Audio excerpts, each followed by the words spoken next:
So, good morning, everybody, and welcome again, and also to those who joined us online.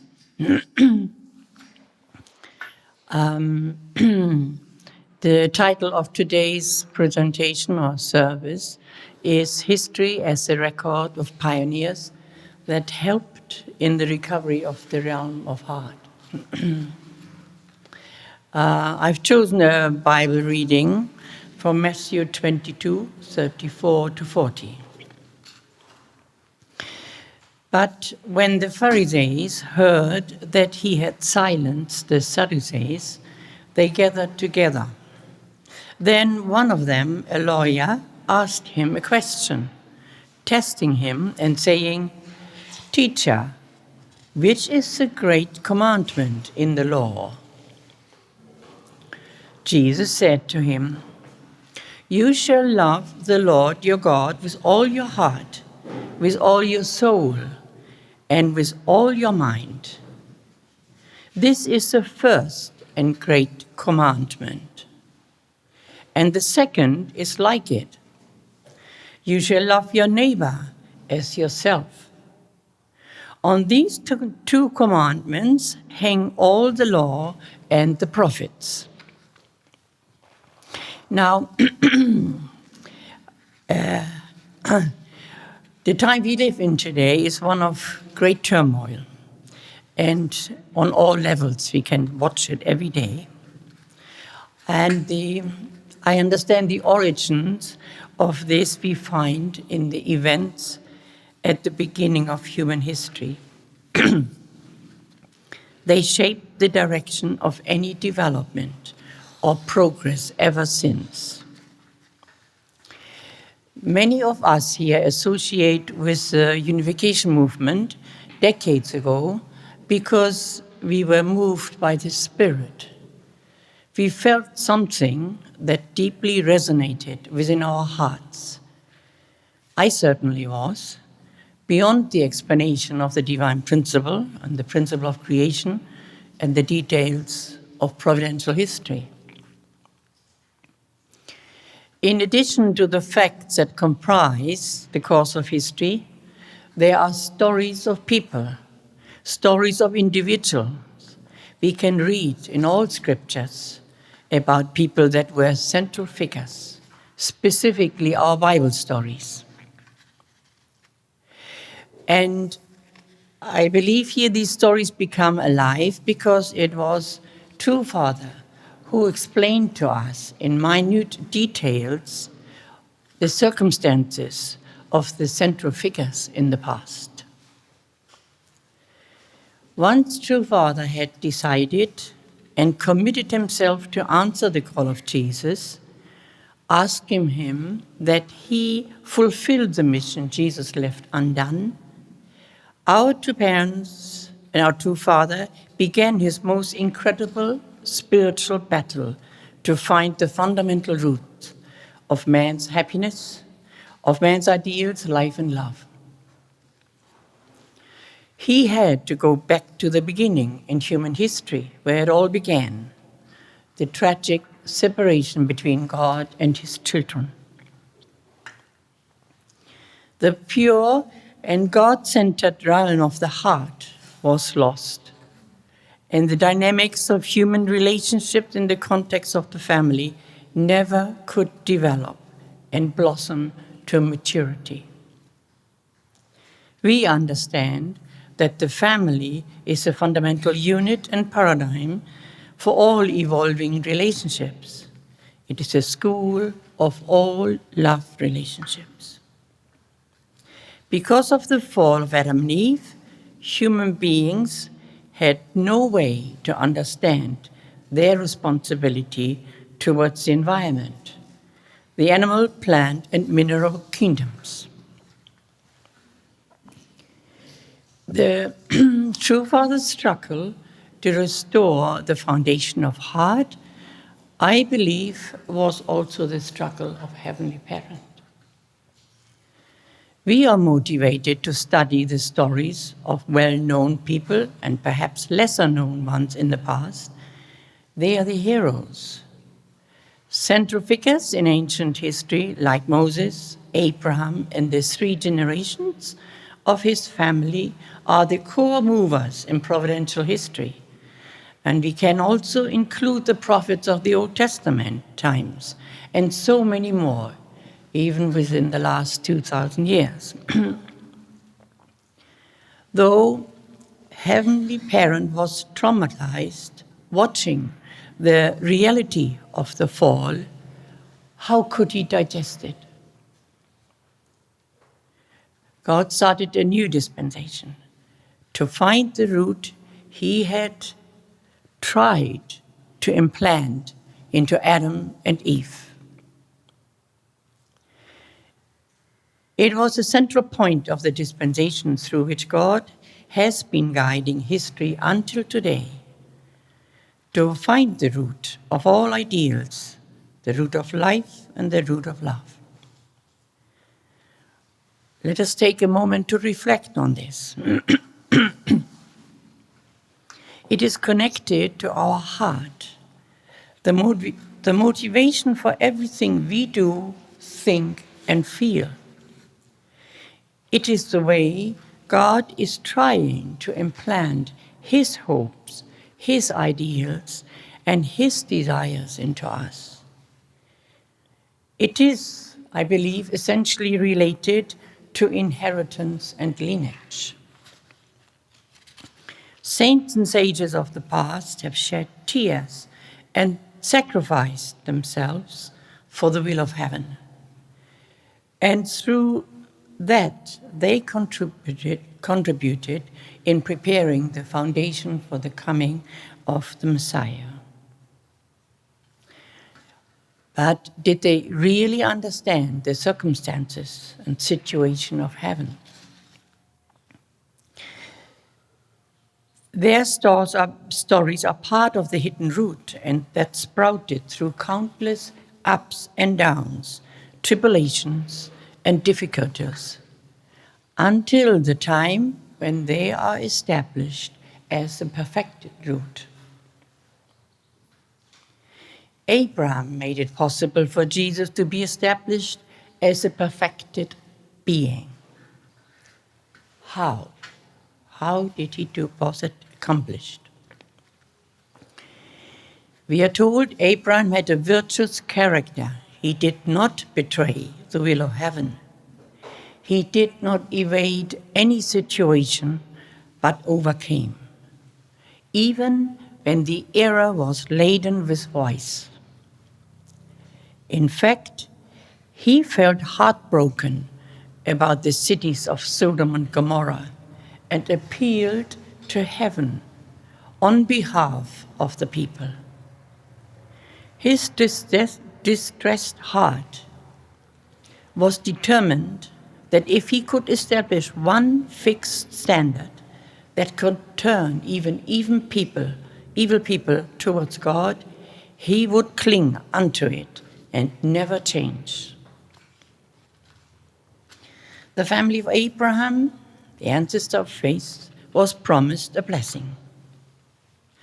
Through Isaac, Jacob, and Moses, this was raised to the level of the people and eventually expanded to the worldwide level.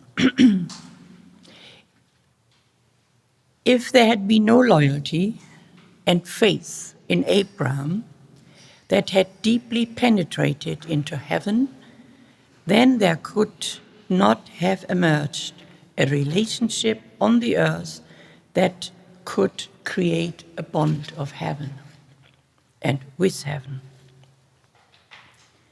Abraham became the ancestor of faith because his heart of longing towards heaven and love for the earth was so extraordinary. The situation around Moses is very similar. Until the time he was elevated as a leader of the people, there were 40 years of unknown tribulations in the palace where he was living as a concealed root. He was always thinking about the Israelites. Among the Jewish people, only Moses maintained an unchanging heart of loyalty towards heaven. This became the foundation to become the leader of the Jewish people. Now, there was the incident of him killing the Egyptian. When he saw how his people were treated, the heart of internal sorrow with which he had appealed to heaven on behalf of the people for 40 years, his heart finally exploded. In other words, when he saw the injustice done to the chosen people of Israel, he felt an irrepressible indignation and killed the Egyptian. He was concerned about and felt responsible for his people, but it was not understood. Moses was reported and was forced to flee to the wilderness of Midian. Here he prepared himself for his task, repented for the luxurious life he had led in the palace, and longed for the land of Canaan that had been promised to his distant ancestor Abraham. Moses gave everything, whether he was eating, starving, sleeping, or awake, in prayer for the sake of this people. Because of his remarkable heart of appeal, God chose him to lead his people out of Egypt and let him inherit the concealed root that came down from the ancestors and made him the representatives of his people. When he returned to Egypt, he gained a sense of mission and responsibility. Moses determined that he would diligently carry out the second part of his responsibility. We know what happened then. The 10 miracles and plagues occurred. The Jewish people should have become one with Moses. The mind of the people should have become one with the mind of Moses. However, it did not quite happen this way. Different opinions and thought appeared, and this was not in line with the will of heaven. Eventually, the people were doomed, meaning that the chosen and prepared people that had left the oppression of slavery in Egypt could not enter the promised land of Canaan. Only the second generation entered after 40 years of wandering in the wilderness. Now, you may ask yourself why I focus on the people in the Old Testament times. Recently, our True Mother expressed that we need to work with Christianity to bring unity in our common concern for peace and to bring liberation to the suffering humanity. We, the members of the Unification movement, we cannot do it by ourselves. That's what she tells us. I've gone over True Fathers' revelations and teachings from the early years in the 1950s. A different age and a different stage in providential history.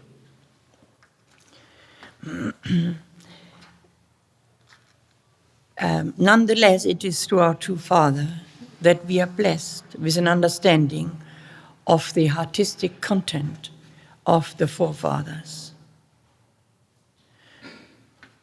You all know, and you have seen the photos of him praying with tears until his clothing were wet and even penetrated the floorboards of the room. How precious and what a privilege to have witnessed such a person being alive in our time. As Pastor William stated in his sermon recently, Through countless tribulations, setbacks, and betrayals, true Father never gave up. He never wavered in his commitment, endearing the love of William for our true Father.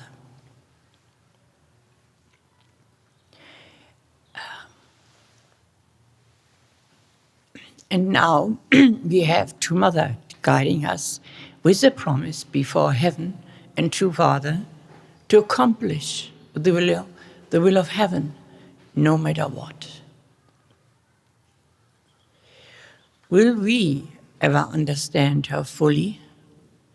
The intensity of her heart of filial piety, her devotion, dedicating everything for the will, her preparation for this enormous task, never attempted to by anyone before in known history, included the foundations that were laid by sacrificial women, women of deep faith and loyalty. Maybe this is a content for another sermon in the future. I wanted to express something about how we, as we live at the time of the second advent of the true man and the first advent of the true woman, that we must never forget those that have gone before us. True parents are teaching that we could meet by inheriting the merit of the age. Even among our own ancestors, I believe many have been part for this special preparation. My gratitude goes to them. In our hearts, we want to honor and cherish them. True parents made the foundation, and we are offering a condition for the liberation and blessing of our ancestors. How privileged we are to receive such a grace. I feel this to be a most precious gift we can, with peace in our hearts, to be one family under God forever. I do not know whether you know or whether you're aware that within the faith of our members of the Church of the Latter-day Saints, an ordinance or ceremony exists to liberate their ancestors. A little bit more. I don't know all the details, but I'm learning. And we know of their meticulous ancestry research, and it's connected also to that, their understanding. So the Church of the Latter-day Saints, they are now about 200 years old, really. So as David has already shared with him the development of some of the happenings in Milton Keynes, I do not need to mention again about the meeting he attended with your Bishop of Oxford. Yeah. Anyway, when I heard about the what he had stated, I thought that's quite an impressive, significant statement by a representative of the Anglican Church. So we'll see what develops in the future. I'm hopeful. Mm-hmm. So I would like to conclude and remind ourselves of the words of Jesus spoke in his last minutes. He appealed to heaven, calling, "Father, forgive them. They do not know what they do." Again, this is the deepest heart of someone pleading to his heavenly parent on behalf of the people. This was a victory of Jesus. He voluntarily chose to be the offering so that God could continue to guide the providential course of history.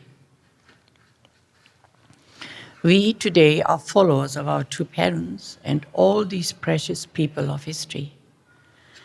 And let us work together with one heart and one purpose, creating a world of absolute goodness, beauty, and truthfulness. Thank you for listening. Thank you, everybody. Shall we pray to conclude?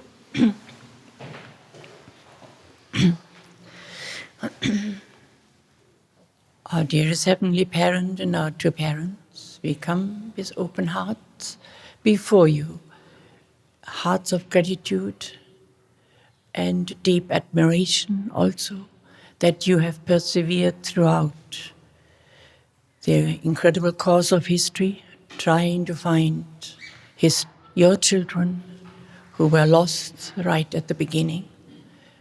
You were the ones who made conditions, trying to find the ones who were working together with you, who would be open in heart to respond to your call, to your heart, to your desires, to your wishes. And we are deeply grateful that all this has happened. And today, as we live in this privileged time, where you will be concluding this kind of history with our two parents, with us together, we pray that we can be worthy to be working with you and with our two parents and supporting and helping each other on this path of great responsibility. Please guide everyone here, and may the hearts be filled with hope and with love for all of humanity, because in the realm of heart there are no barriers, there are no fences, there's just pure give and take of love, joy, and happiness. I pray this and with deep gratitude, and I report in my name, Christa Renier of the Central Blessed Family, R2.